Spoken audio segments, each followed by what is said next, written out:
Good afternoon, Buckeyes. I'm Jonathan Baker, and I'm an associate director in the Drake Institute for Teaching and Learning, and I'm also associate professor in the Department of Statistics. We're in this together. Now, the pandemic does pause some parts of our life, but excellent teaching can still occur even in the midst of a fall semester unlike any other.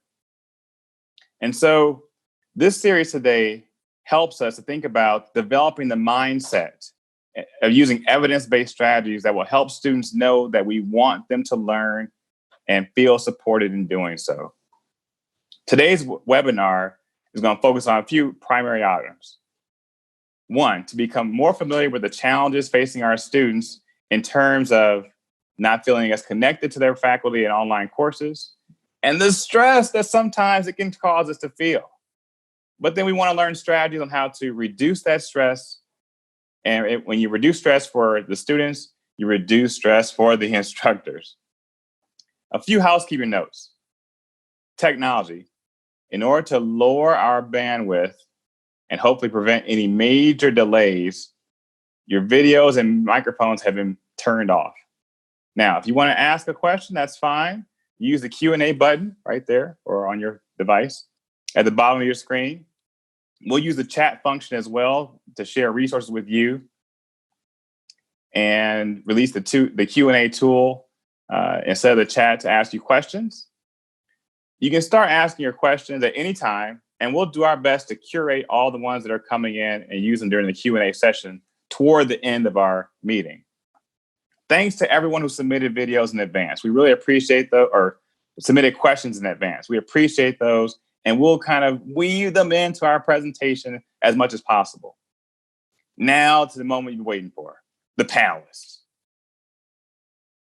First is Shauna Jaggers, Assistant Vice Provost for Research and Program Assessment in the Office of Student Academic Success.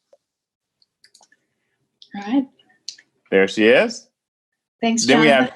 You're welcome. We have Jessica Phillips, Associate Director of Student Experience in OD, the Office of Distance Education and E-Learning, right? And she's also an adjunct online instructor in Ed Studies and Human Development and Family Studies. Welcome, Jessica. We have Mark Kleffner, all the way from Lima, but still on Zoom, so it's not like it's too far away. Professor of Earth Sciences and mentor in the Faculty Fit program that we have at the Drake Institute. Welcome, Mark. We have Dawn Kitchen joining us remotely as well, Associate Dean, there she is, the Mansfield campus, and Professor of Anthropology. And then we have our students. We have Getty Davis. Where is he? There's Getty. Atmospheric Science major. He's a junior from the Columbus campus, and he's transitioning into Lima, or from Lima to the Columbus campus. Welcome, Getty. And look at the dapper Kenneth Fisher. Okay, world language education, French and Korean. He's senior from Columbus campus. Thank you to all the panelists. I feel like I'm on the Brady Bunch or something like that.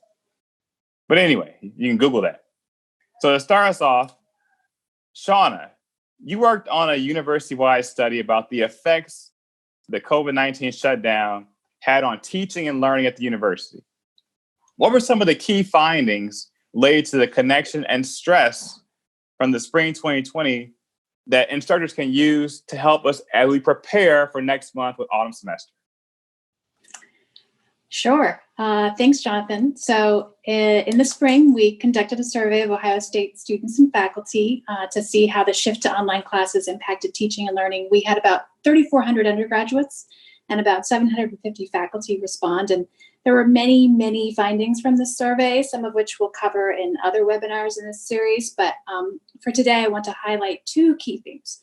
The first theme is around students' sense of isolation and disconnection and the extent to which instructors might be able to mitigate that. So this spring, our undergraduates suffered a pretty serious erosion in their student identity. For example, over 80% agreed that they lost touch with the Ohio State community, and about half agreed that their academic goals became less important to them. And meanwhile, the faculty saw this too. We asked faculty about a variety of teaching challenges that were associated with the transition this spring. And this slide shows how many instructors agreed that each issue became more challenging after spring break. And one of the top challenges here, which the red arrow is pointing to, is that 74% of faculty felt more disconnected from their students than they had before spring break.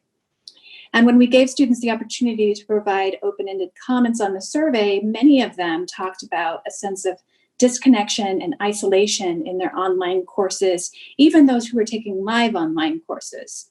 So, for example, many students learn best by asking questions in the moment or by hearing other students' questions, which really help them identify where they themselves are confused and may not realize it.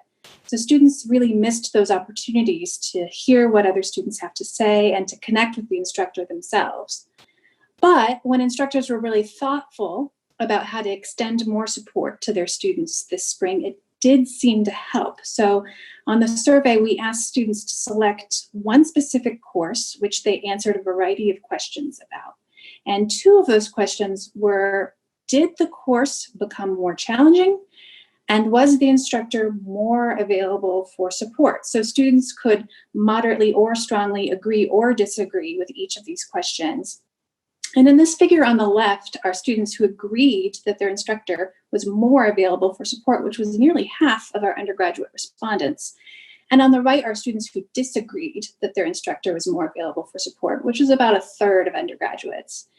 And as you can see on the left side, if the instructor became more available for support, only about half, or 53%, of the undergraduates felt that the course became more challenging after spring break, which is still a lot, but it's a lot less than on the right side, where 73% of students felt that the course became more challenging. So that's a 20 percentage point difference, 53% versus 73%.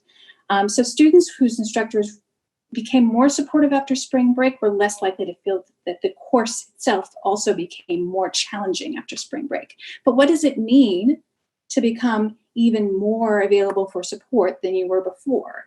Later in this webinar, we'll give you some specific ideas and tips about how you can do this in a way that's relatively time efficient.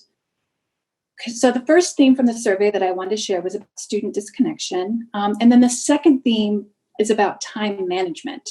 So many students felt that after spring break, they missed more course announcements than usual. They had a harder time meeting deadlines, and they spent more time on their schoolwork and courses overall. And instructors noticed this too. On the list of teaching challenges, when we asked instructors, the fourth top challenge in the yellow bar here is that students had more struggles in terms of time management. And in the open-ended comments, students made pretty clear that Carmen communication strategies played a big role in that. We heard a lot of frustration from students in the open-ended comments that as assignments and deadlines shifted in their courses, they just could not keep track of what they needed to stay on top of everything. The best way to reduce student stress here was for faculty to use key Carmen functions, which get pushed to a central dashboard so that students can see at a glance what they need to focus on this week and next week. And later in this webinar, you'll get more information about how you can reduce student stress and help them with their time management by using tools like these. So those are the couple of key points from the survey I wanted to get across today. So now I will turn it back to Jonathan and the rest of the panel.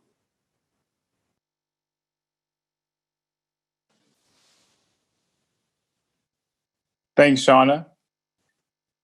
Now that we've covered some of the challenges, we're going to shift gears.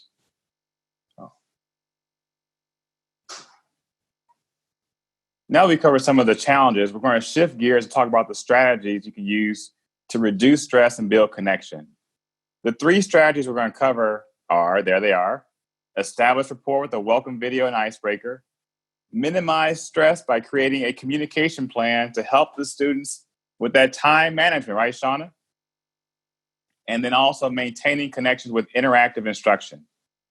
Now, I'll talk about that first strategy, establishing rapport with a welcome video and icebreaker. It's been said you can't quite have a second chance to make a first impression. And so academically, I know that first couple days, that first day, those first, from day one, and even now with Carmen, the few days before, we can have an impact on our students. And we can even begin to set the culture. Now, Getty, from the student perspective, what have been some effective ways that instructors have sought to establish a rapport with you and your classmates? Sure. From the student perspective, a great way to establish this rapport is to use what's called a welcome video. A welcome video is a short, down-to-earth introduction where students can see their professor in a relaxed environment. This is not only a great opportunity for the professor to introduce the class and talk about their accomplishments in the academic world, but it's also a golden opportunity for them to be personable. So this is a great opportunity for them to talk about, where they came from, what their interests are, what they do for fun. Maybe there's a hobby or a sports team that they really enjoy. It's a great way to reveal who the professor is as a person. And that will really encourage their students to connect with them because they feel like they can relate to them. From there, it's important to be active through like Carmen or email or open up office hours, and we can get into more of that later.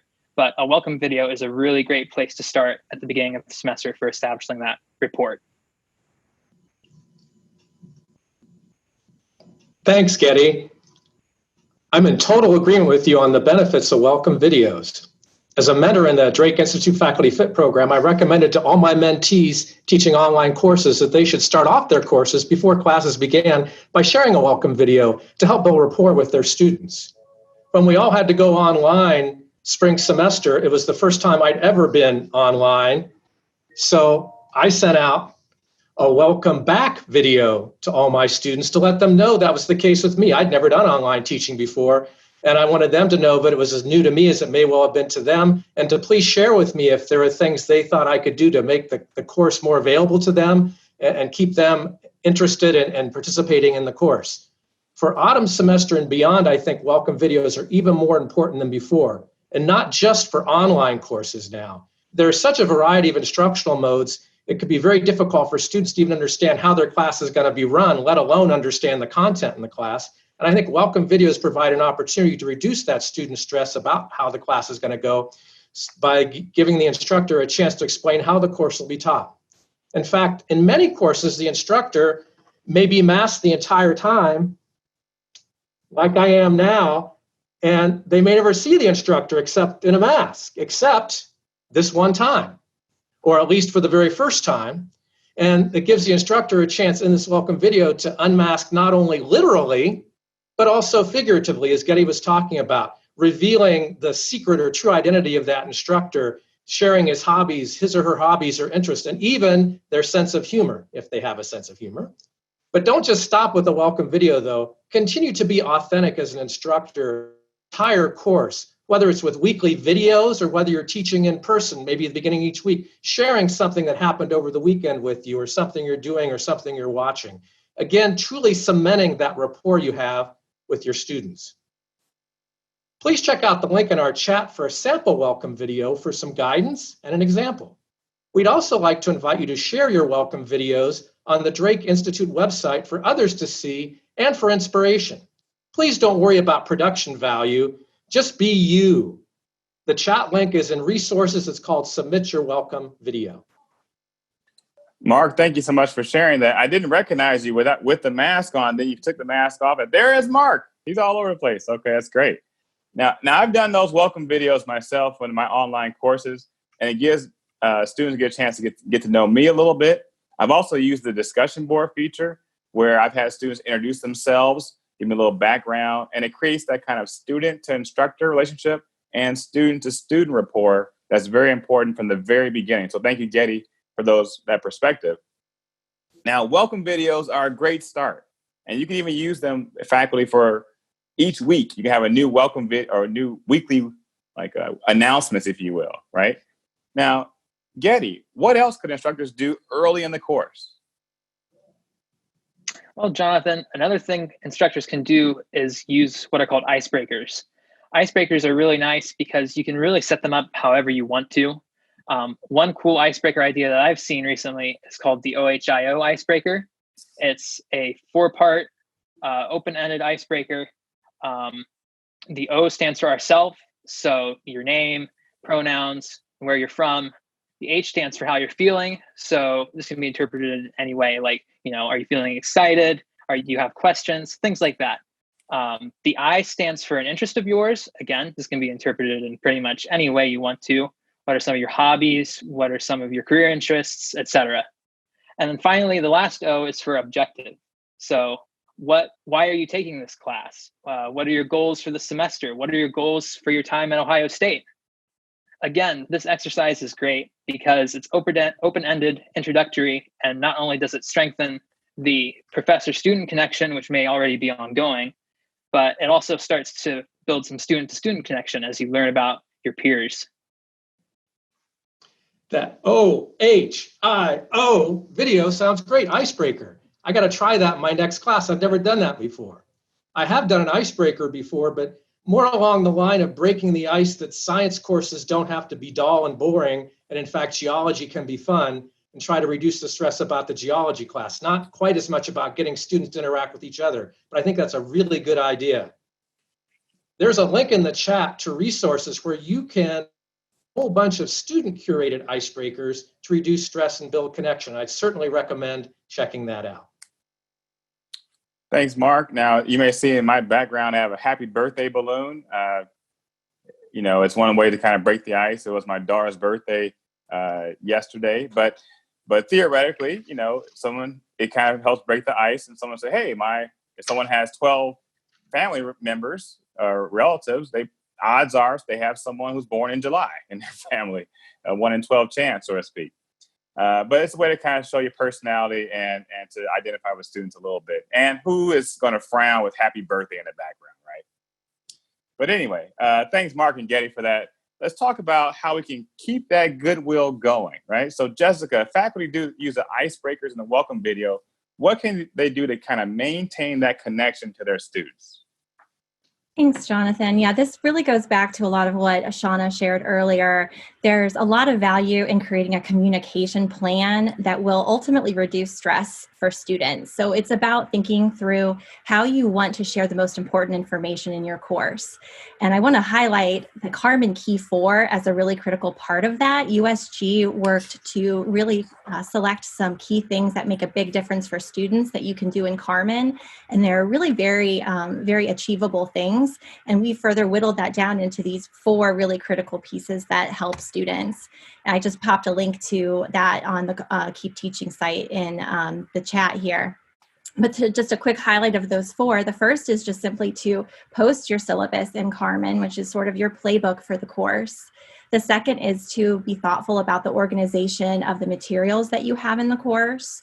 The third is use the gradebook so that students can track their assignments, can see their progress throughout the course. And then the fourth is really to look closely at how you might be able to communicate with announcements, which are really helpful for students for a number of reasons. But I think the key really is consistency.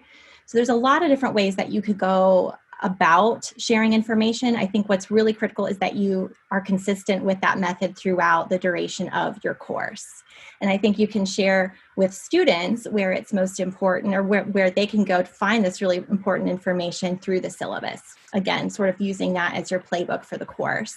So the syllabus, we have a template that we use in OD, and I'm going to pop that link into the chat as well in case you'd like to utilize it or use parts of it, whatever you might find most useful for you.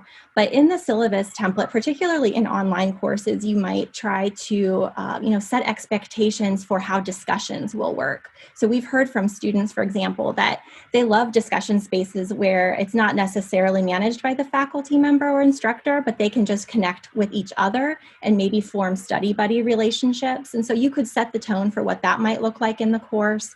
You could also share a little bit around how you're going to share important information, so students know where to look for that. And on a side note there, announcements are a great place to share information throughout the course. Number one, it all is nicely compiled right in Carmen, so students can go back and they can see all of that communication.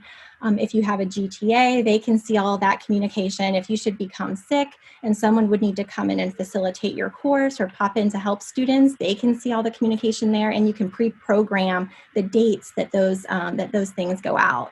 Now, the trick there is that you really want students to be able to get an email notification at the same time that you post an announcement. And there's some guidance for how they can set that up in their Carmen's notification settings. So I'm going to pop a resource into the chat there that gives you some guidance on how you might direct students to do that.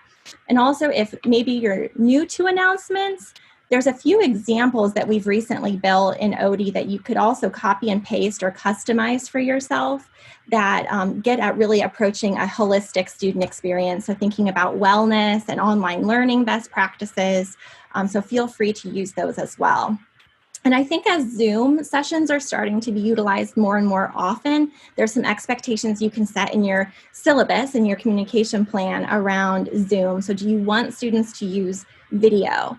Do you want them to maybe set an image for themselves in their in Zoom, because maybe that image is a lot better looking than a blank screen, which who likes to talk to a blank screen? And if you're really smart, you'll pick an image of yourself from like 5 or 10 years ago, one that actually like looks even better than how you look today. That's what I like to do. So, but there's some guidance for how you can direct students to do that. And I'm going to pop that link in the chat as well so that we can, so that you can share that with students if you'd like.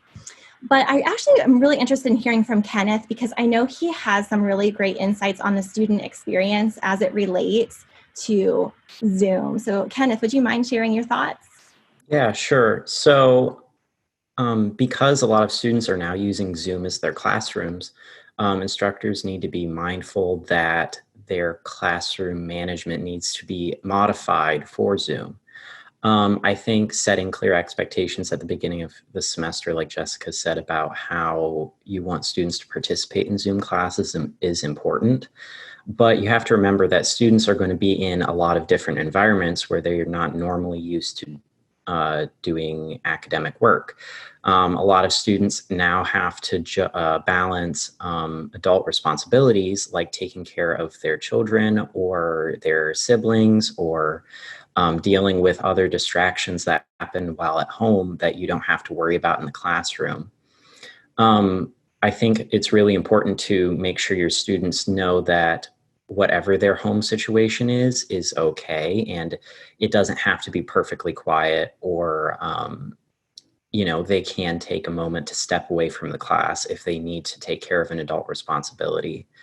One thing to do keep in mind about that, though, is if they just turn off their video, then you have no idea to know if they're actually there or not. So one recommendation that we have is to set up a way for the students to tell you that they're leaving the class for a moment, whether that's through the Zoom reactions or if they just quietly leave the Zoom call altogether and then come back in.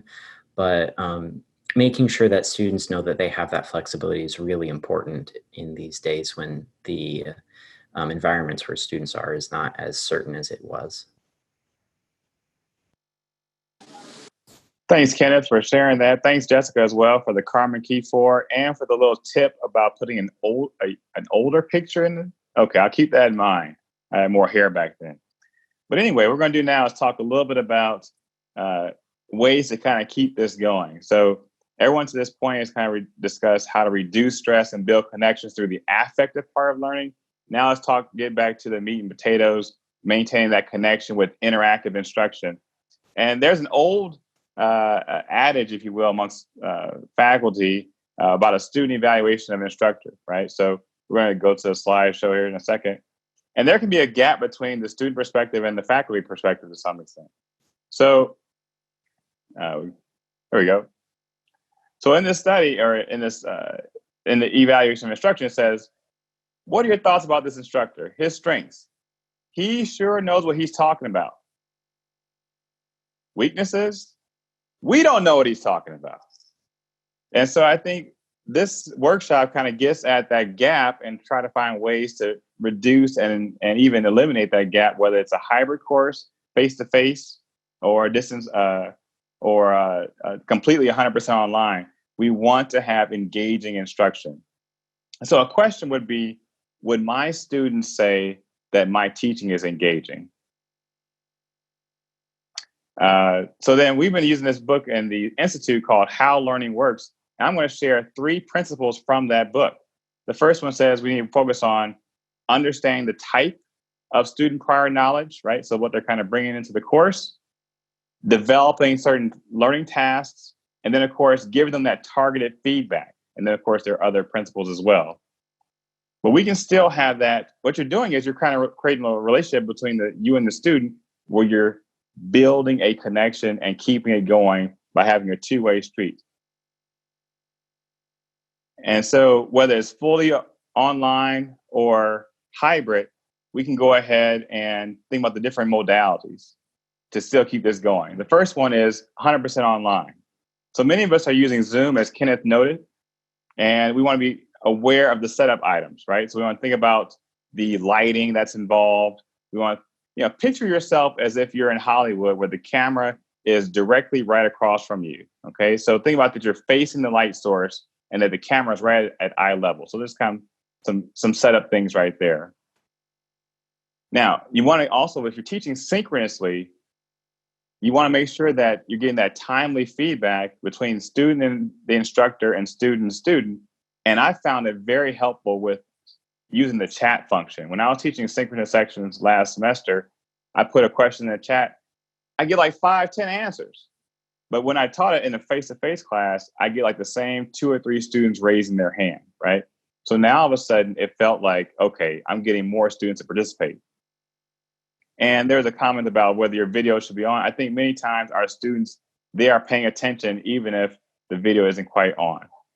It talks about as well the context, right? So be aware of that and be sensitive, as Kenneth pointed out, to the different challenges our students may have.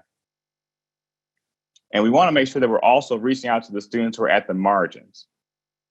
Now, if you're teaching 100% online, you can also teach asynchronously, right? Where that's where you put the videos out there and then the students can kind of view them and view the notes at their leisure. And so what I did in that situation is you don't quite have the real-time interaction with the student. So I use my discussion board in a more creative way. I created a so-called recursive model where my students would they would answer the previous question and then pose a question for the next person to answer. And it kind of kept this kind of cycle going. You can also use Office 365 or Teams to have live documents for people to edit as they go. And what you're doing is you're kind of decreasing stress and still building that connection versus having students feeling like they're by themselves. I consider it like this, like an instructional positioning system, if you will, right? Well, we're the ones guiding students through the curriculum, term by term.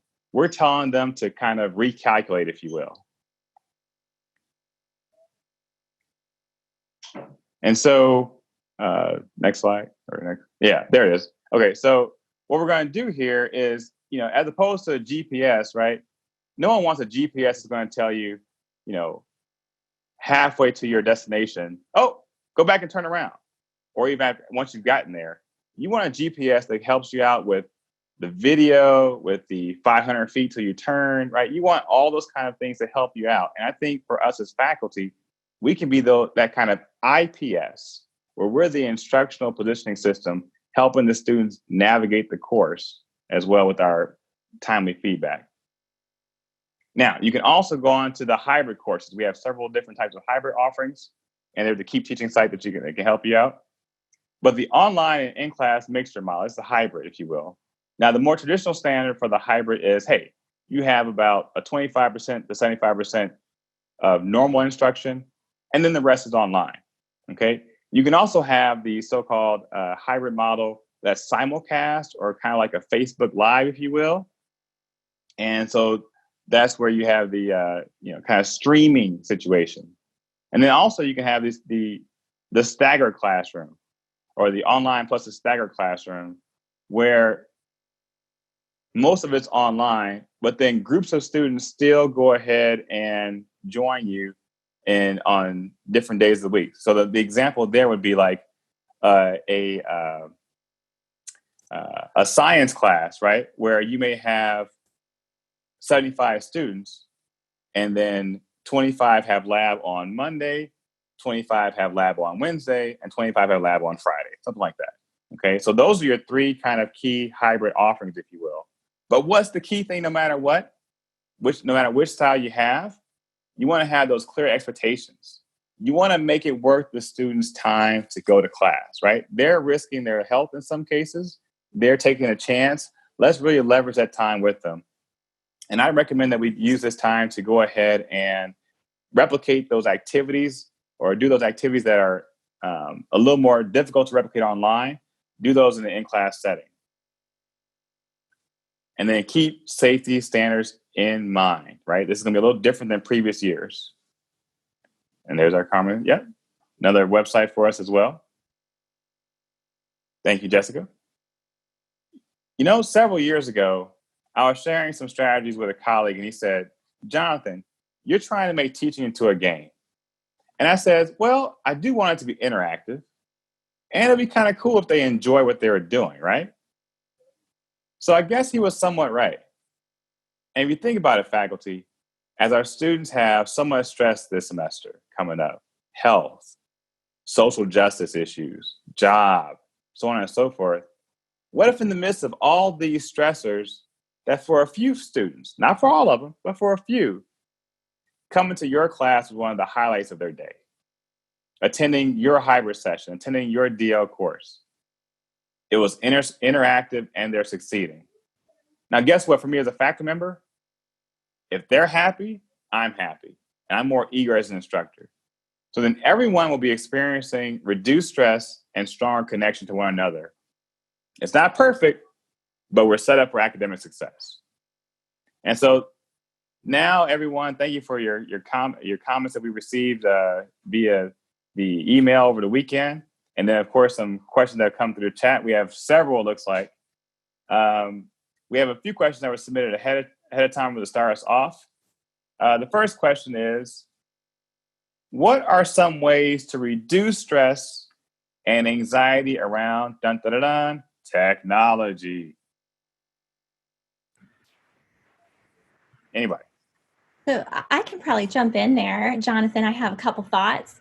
So I think that there is indeed a lot of stress and anxiety around technology, and particularly maybe when technology doesn't go the way that you thought it would.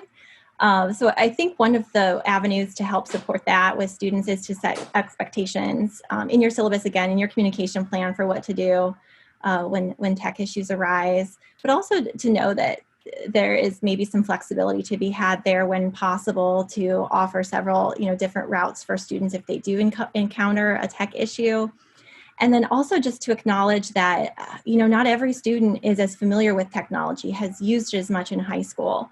It has the digital literacy or the digital skills that maybe are most helpful for them to be successful. So there is a resource that I want to plug here, and I'll pop it into the chat. We have new this year tech tutors, and they're student mentors, and they offer peer-to-peer support by either Zoom or by chat.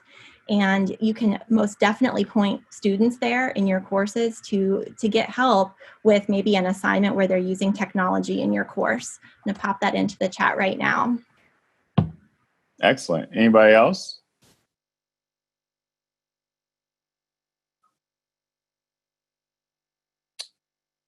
Okay. How can we go about setting boundaries and clear expectations in terms of the uncertainty without discouraging communication?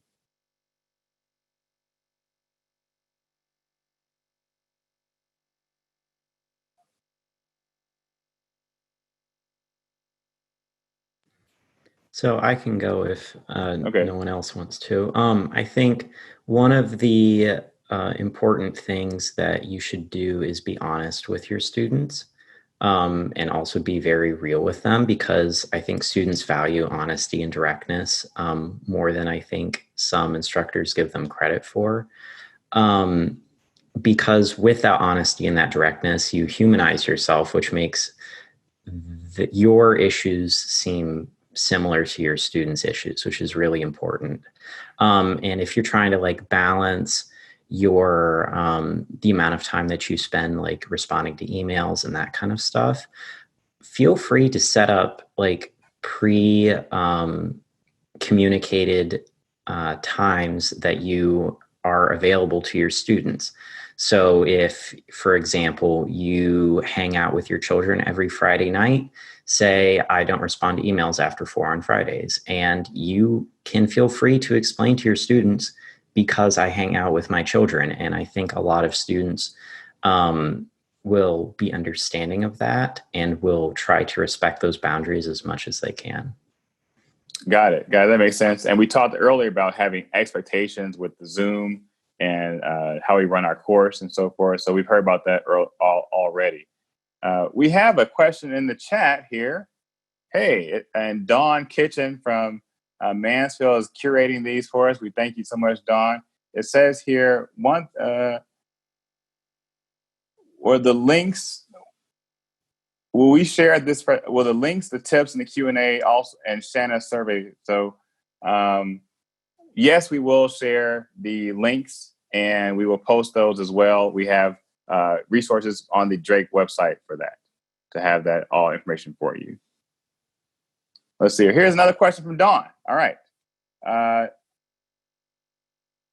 If students prefer a live video showing of the welcome video or pre-recorded, pre-watched, they're also wondering how the OHIO icebreaker could be done on a common discussion thread.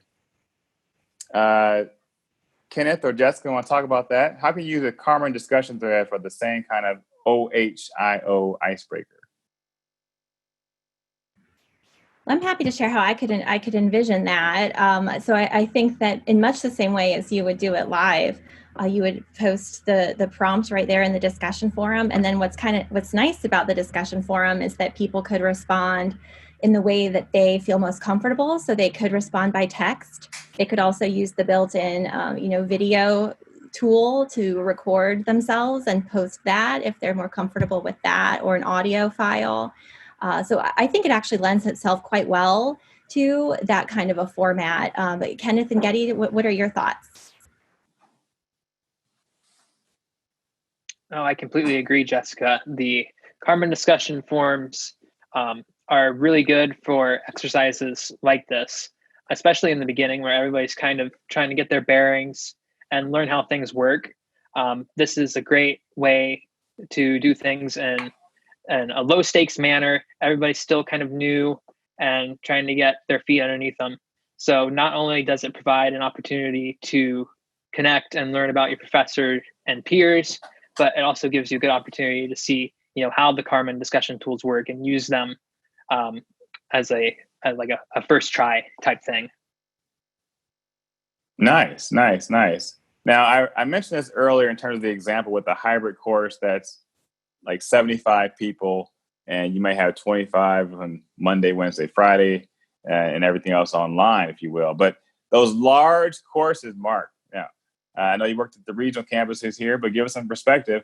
How can we best communicate with students in large classes so they have a sense that the instructor knows them the way we know you, with or without the mask? Well, if they're going to do the cohort style, you'll get an opportunity to meet with someone in class, but it's totally online. So, okay, we're not going to meet at all. It's totally online. What I did at the end of spring semester, it was my first time ever online. So I'm not always the best person to ask how to do these things, but I think it worked really well. I used to sort of just drop in emails. I'd pick students. I only had 14 students in my class. Many of them started almost up immediately, but not all of them did. So I just decided I'd randomly, maybe once or twice a week, send them an email, say, hey, what's going on? What are you doing? What are you up to? Do you have any questions about the exercises? How am I doing? I had a discussion board up and didn't get much of a response at all on the discussion board. So I'd come in to students and say, hey, you're not using the discussion board. Maybe you can send me an email and let me know, at least in person, what I'm doing. Can I do anything to help you? Do you need anything? So what you're doing there is you're building that connection and you're actually reaching out to that student, right? And so you're not just waiting till week 14. No, I think it's really important. Of course, I only had 14 students, not 100. A little more difficult in a class that's really big in doing that. And I'm sure somebody who's more savvy with tech could figure out a way to do that than me. But, I think even then, if you're really into being the best instructor you can be, it's not terrible to have the same email you just send out with a different name on it each time. You construct the email, you change the name. You don't send out a bulk email because a bulk Let's not give away all of our tricks, Mark. Yeah, well, that's because it's a trick, but it also shows that you care about the individual student. There we go. You're taking the time to send out 100 separate emails, even though you Good only point. had to compose Good it point. once, and change the name at the top, dear. And so I think that works. I mean, it is a Like sincere way of- dear Getty for some reason, right? Getty, what are your thoughts? Oh, that's a really, really good idea. And Dr. Kleffner touched on it a little bit. The scale of the classes definitely makes things difficult. He mentioned he only has classes with, 14, 15 people at the line of campus, but there are professors in Columbus that have, 100, 200 people in their course. To me, I think it starts out with the recognition that this is almost everybody's first time experiencing classes like this. So, and then you kind of work yourself down from there to, okay, I should make myself open and available and personable throughout the year. That's a really big key. And then from there, you remain open to communication or unexpected problems and encourage your students to keep in touch or reach out to them like Dr. Kleffner does and keep in touch that way as well. So the scale does make things difficult, but you have to be a little creative to try and make that connection that way. Got it. Thank you so much, Mark and Getty as well. We have a few questions here on Zoom and captioning. So yes, we will share a Zoom help link after the webinar. Jessica, what are your thoughts about ways that faculty and students can learn more about Zoom? So I think as we approach the end of the webinar, I'd love to share a resource that I think might be quite helpful on the Keep Teaching site for instructors to learn more about Zoom. And soon to launch is the 2.0 of the Keep Learning site, where I think that we can, we'll also be weaving in some resources for how to best utilize Zoom. And I think we can follow up with more information specifically about captioning and what some of the ADA alignment to compliance is there. I think that's probably something where we can consult and get the right information for the group. Got it. We'll definitely do that and make sure that we're above board. It looks like I'm looking in the chat.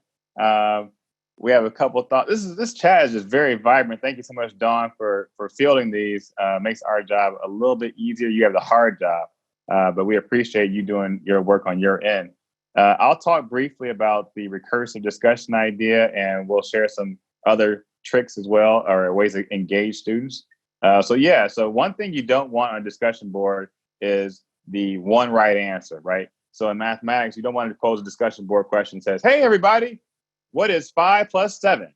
And then 12, 12, 12, 12, 12. Oh, wait, 12, 12, 12. You don't want that, right? And so that is going to kind of turn the students away from that kind of, you want a deeper question. You want something that's going to be authentic with the answers.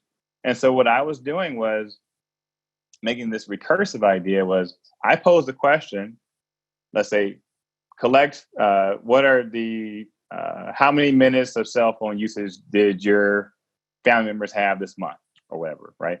And so someone would submit their data, and then they'd ask us, find the median of that, if you will, right? That's a math term, right? Median, right?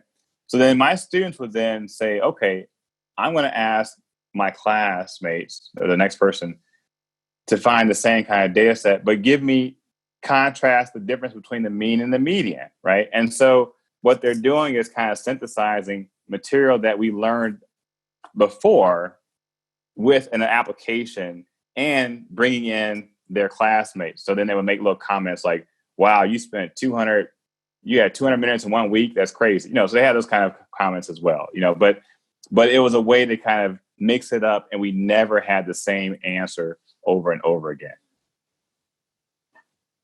Let's see here. There's a question in the chat about polling software.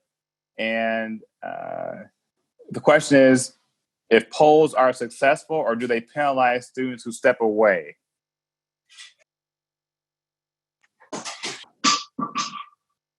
Okay. I've used polling software. I'll answer this one real quick. I've used Top Hat, and it's been a way to engage with students. I've used it, Poll Everywhere, as well, different resources. And I would usually give the students a heads up about what time to expect that a question is going to be coming, first of all. And about being flexible, I guess one thing I'm getting from this webinar is that as faculty, if we give students the benefit of the doubt, they'll come through, right? And so if a student steps away, or if their Wi-Fi crashes, or if something happens to their screen, right? And so things happen, and so I'm willing to be flexible. Now, if it happens 5 times in the same week, we'll talk about that. We'll talk about finding a strategy to make sure it's effective, okay? But I think I've been very flexible with the students, especially nowadays with health being a concern. We'll take a few more questions. Are there legal concerns with recording classes?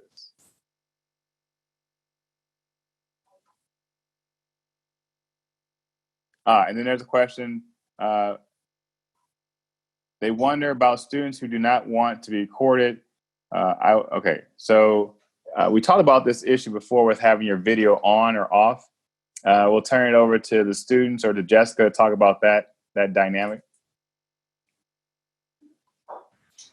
Sure. Yeah, I'd be interested in what the students have to say here. And I think that it is an expectation that you can be clear about in your syllabus what you anticipate seeing when you go into your Zoom session live.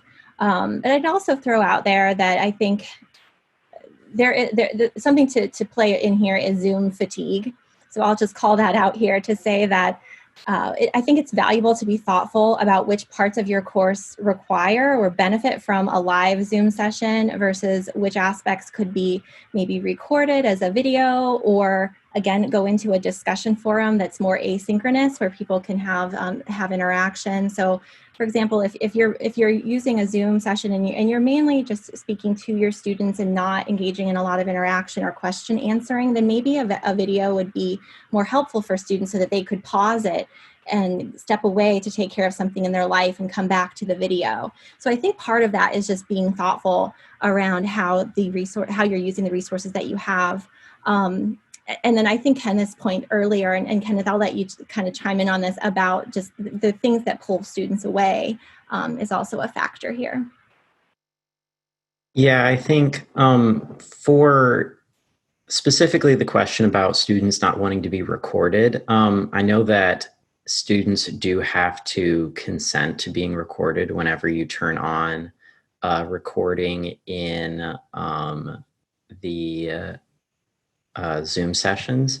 So again, like Jessica said, that's something you can communicate with your students later. And I think the mindfulness, again, is a really good point, because a lot of the time, sometimes students will be doing things like cooking or like listening to a lecture while they're like taking care of their children or something.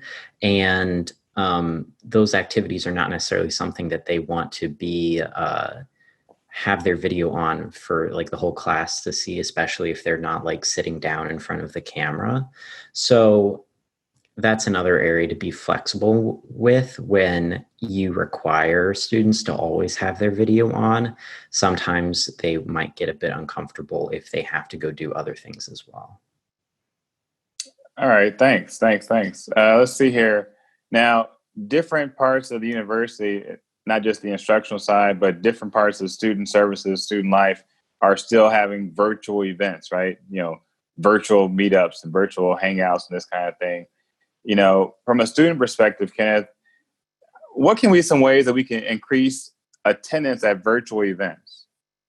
So I think one of the biggest things is a lot of students don't necessarily know that events are happening. So I think instructors have a really big role to play in, one, matchmaking students with like special events that they would be interested in, and you'll get better at this as you get to know your students. But you also can advocate to the whole class about the specifics about how going to different events will increase their understanding of the discipline or the world in general.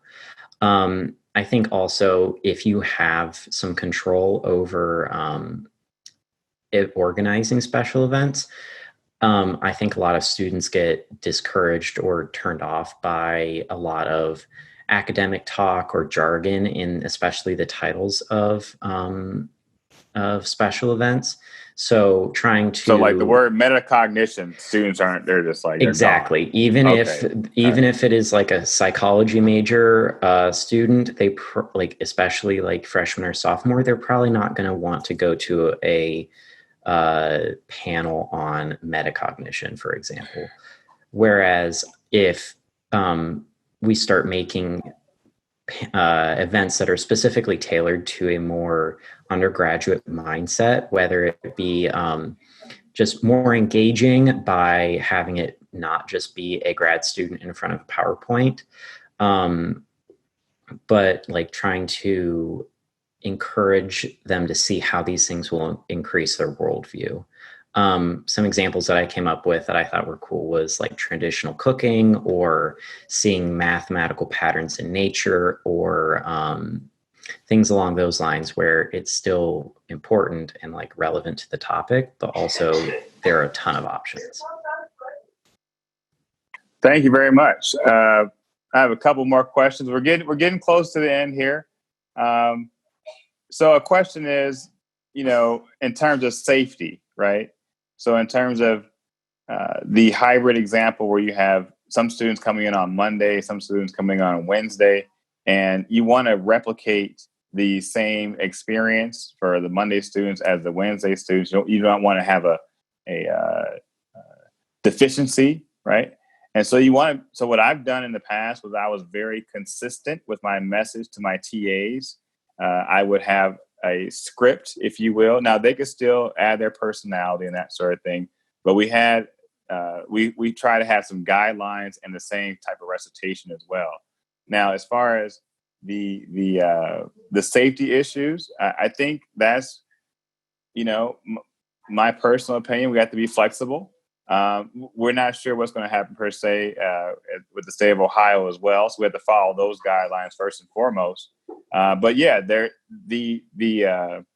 work that OD is doing is outlining the social distancing as well, and with these little hexagonal pictures of how far you should be apart from each other.